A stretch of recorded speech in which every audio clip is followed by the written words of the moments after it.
So this is how we're gonna start the day off. Well, not start the day off, but you know, this is how we're gonna start the video off. But basically, it's already 2:30 p.m. You know, I haven't really done anything today. I only went to go do laundry and stuff like that. But we're gonna have to go film some videos for TikTok. I have to do that and then edit some videos for my what did I edit videos for? Edit videos from Instagram, you know, just to keep things rolling, keep consistent on the posting and stuff like that. But yeah, but today's the first day of work. Today's gonna be my first day going back to work. First day on the job, so let's see how it goes. Hopefully everything goes well. This right here is the setup that I use in order to film my videos. Monitor, mic, another mic, wireless mic, and then my camera on a tripod. And I just set it up on this printer because there's no other place. You know, I used to set it up here, but I think I'm gonna take this down because it's kind of taking up a lot of room. So now I'll just set it up on this printer.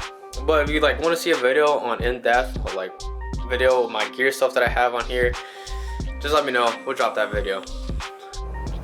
Alright, I don't know if you're gonna be able to see me, to be honest. Basically, we got done with work.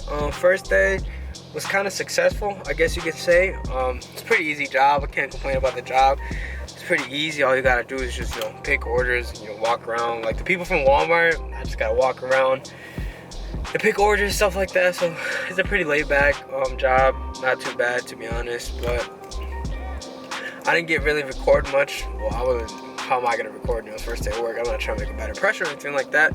But basically now all I'm gonna do is head out to the gym, get a little late workout in. For the workout, we basically just started off sort of lightly, we just ease in, start slowly walking a little bit in order to get the muscles warmed up a little bit, stuff like that, just so that we're not so tense, we don't hurt ourselves.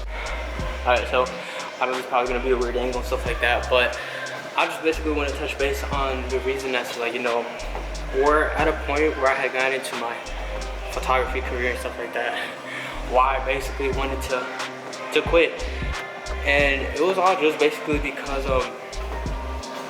I didn't have, that creative imagination that I thought I had. I wasn't landing as many photo shoots as I wanted to. I wasn't getting people in order to be well, basically the same thing. I wasn't landing any photo shoots, but people weren't contacting me in order to get work done. I was kind of a lazy creative content creator.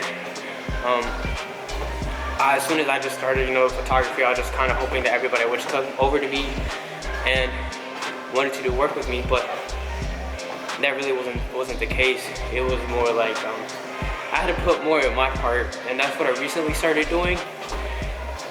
Going out to events and getting in touch with people, networking and stuff like that in order to get more clientele, and just so that I can get more practice. Because before, I wasn't practicing at all my craft. I would just basically, whenever I would have a shoot or anything like that, that's when I would actually start working on things. And sometimes I would make mistakes, and also my fault because I wouldn't practice at all. I would just sit at home and watch videos and not actually put any work in. Just sit at home and just thinking that the more videos I watched, I would learn more, but I never put it into practice. There's one thing of watching videos and thinking you can do it, and then there's another thing when you actually start and go doing it. So that's sort of the reason as to why I started wanting to quit my photography and videography, because I wasn't motivated at all. My imagination just wasn't there. So that's sort of the reason as to why I wanted to quit. But now things have started to change. I got more people who wanted to do more work with me. I started getting a little bit more recognition in what I do. That's been motivating me in order to do more work and stuff like that. Yeah, now I'm just constantly thinking what can I put out next? What other person can I get in contact with in order to work with?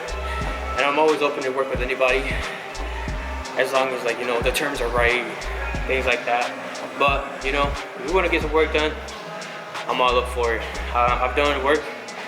There was one point when I did some work with a canine trainer. That was a fun experience, something that I never think I would do, get in contact with a canine trainer and do things like that. So that was kind of a fun experience. I've gotten into car shows, I've done work like that, wedding events, quinceañeras. Recently got into sports photography because why not? There's always a lot of fields that you can get into, dabble in around and start working in. And I found that sports photography is my new passion, something that I like doing a lot now. But yeah, that's sort of the reason as to why I wanted to quit at first. You know, I had all this gear, but no people in order to work with. That's kind of like the sum up of why I wanted to quit. And to basically wrap things up for the night, normally what I do is like late at night, I do some editing because why not? You know, it's late at night and just to relax a little bit, everything like that. I just come home, do some editing. I gotta do some editing for a TikTok video that I filmed earlier during the day, but didn't have the chance to edit it because I went to work. But basically, yeah, late at night is when I get most of my editing done because, you know, it's more relaxed, there isn't much going on, it's quiet, so I have a little bit more time to think in a creative way how I want the video to come out and stuff like that. But that's basically kind of what I do at night, sort of like a night routine, just get some editing done.